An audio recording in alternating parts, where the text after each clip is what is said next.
So I'm sitting in the Chabad house in Minnesota, and I get a phone call from a college student. He says, "I'm on my way. I need to ask you a question." And he sounds very anxious. He pulls up in front of the house, screeching to a stop, jumps out of the car, and in a panic, he says, "Rabbi, am I going to hell?"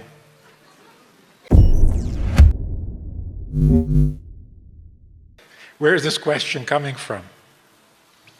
He was not particularly religious or observant. He says, "I have a roommate on campus who's an evangelist. And he's been telling him that if he doesn't convert, he's going to go to hell. So for a couple of months, he humored him. For a couple of months, he tried to ignore him. Now it's getting to him. And he wants to know, am I going to hell?" I said, "Why did you have to come all the way from Minneapolis to St. Paul to ask me? There's a rabbi on campus. Why didn't you ask him?" He says, "I did." What did the rabbi say? The rabbi said, "We don't believe in hell." So I said, "You don't like that answer?" He says, "That's not an answer. If I end up in hell, what am I going to say? My rabbi doesn't believe in this? I don't want to know what you believe. I want to know if I'm going. Am I going or not?"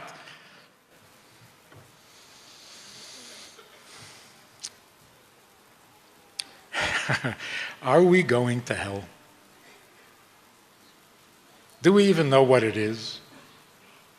What happens after life? Is there life after death? It was a very sad story. There was a woman up in Duluth, where Bob Dylan was born.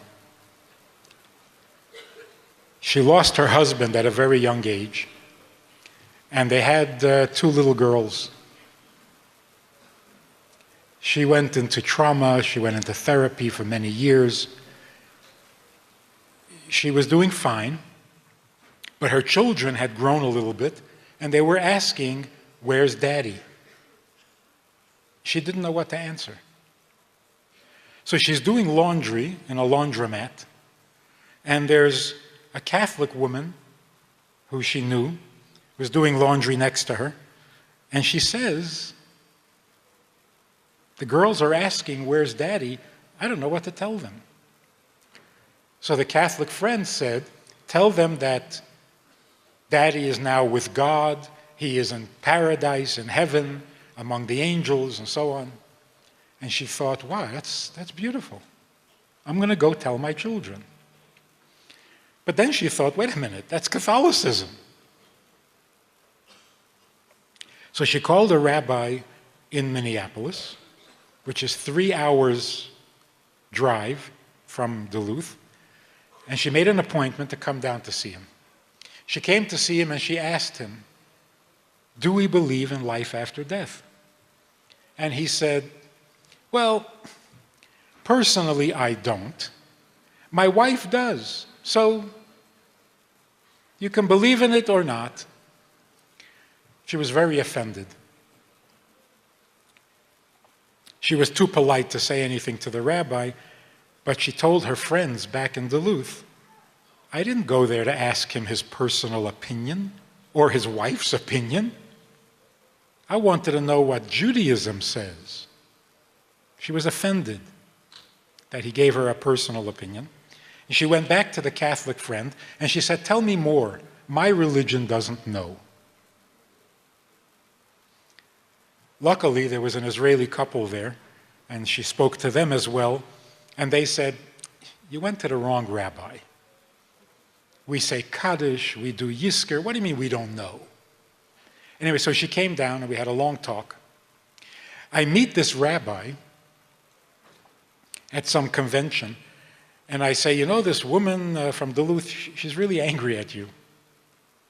He says, "Why?"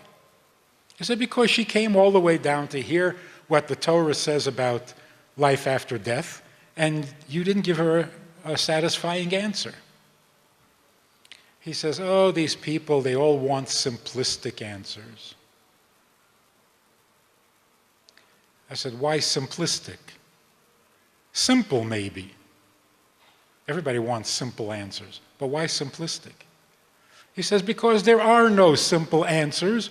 You know that. In the Gemara, there are 5 opinions as to what happens after death. I said, you mean we know that much about it and you couldn't tell her anything? Give her one of the 5 opinions. What do we know about life after death?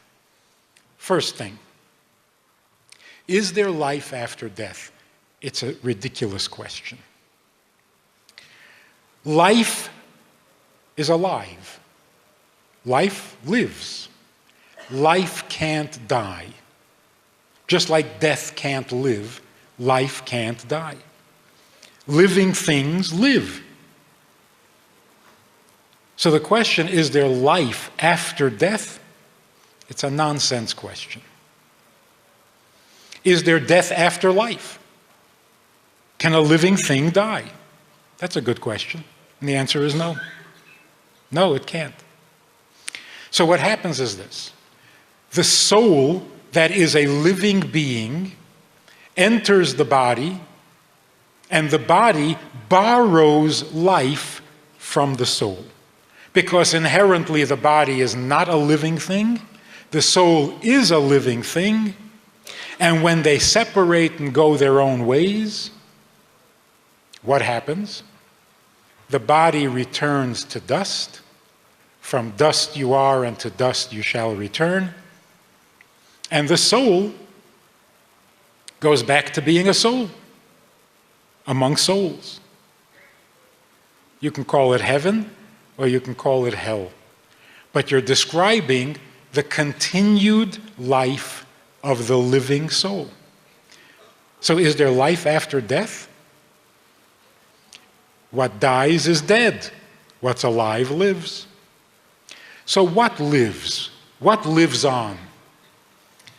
Every aspect of your life, your emotions, your memories, your relationships, your wisdom, your knowledge, your pains and your pleasures, they all live on. Because they are all aspects of life, and life only knows how to live. Life can't die. It's an oxymoron. So the question of, is there life after death? It's an unnecessary conundrum. Life lives, bodies go back to the dust. There's a beautiful poem, if I can remember it a second here, from a famous poet.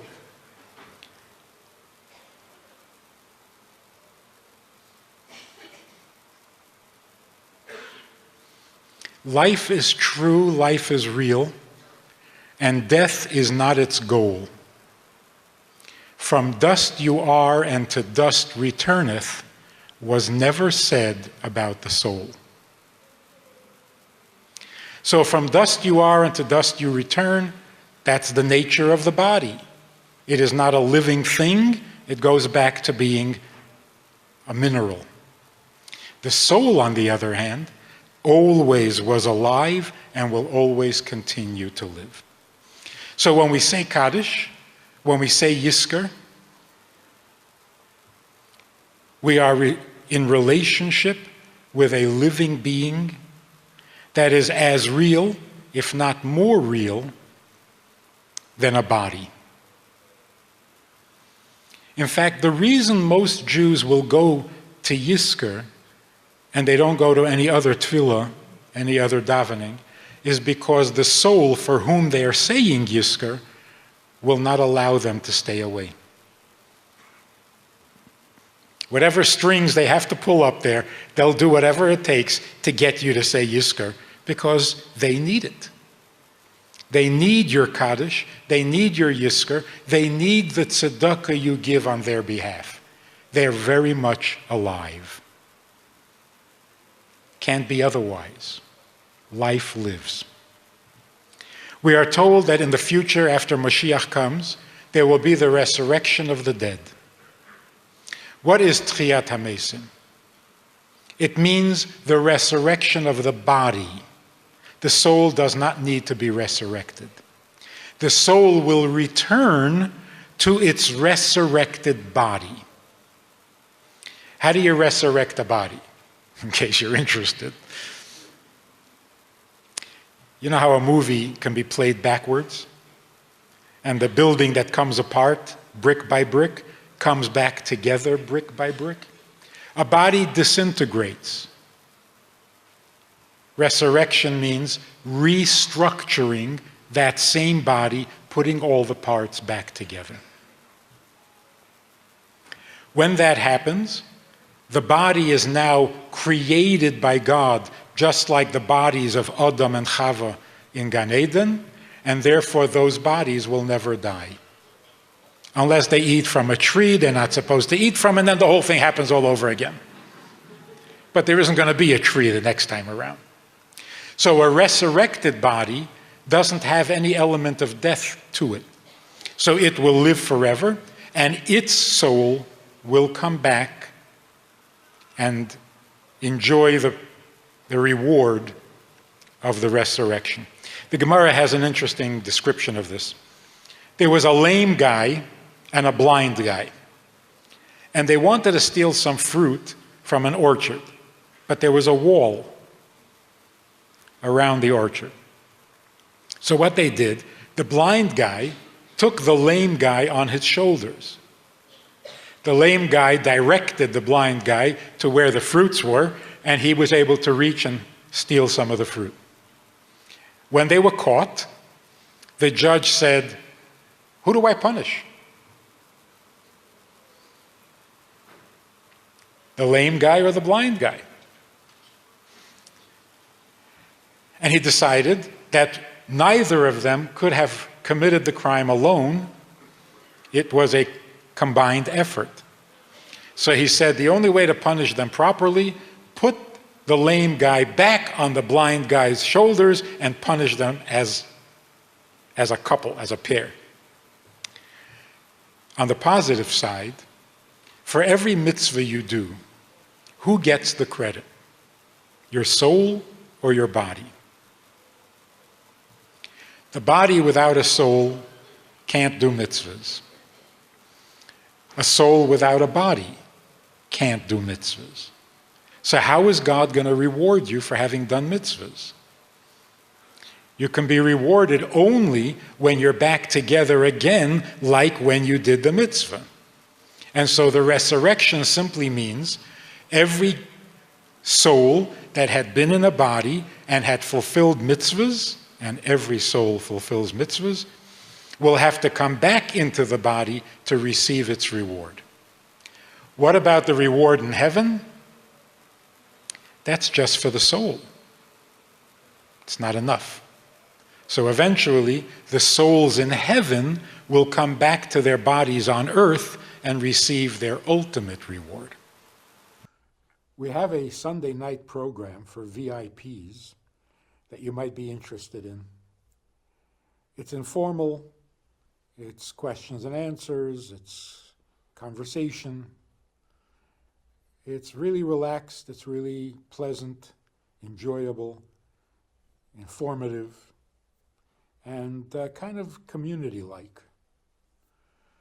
It's a Sunday night program. There's a Wednesday morning program for the VIPs, and there's a Wednesday night program. All of it just conversation, casual, laid back, unscripted. So join us, take a look, click the link below and see which of the three suits you best, and join us for some enjoyable conversation.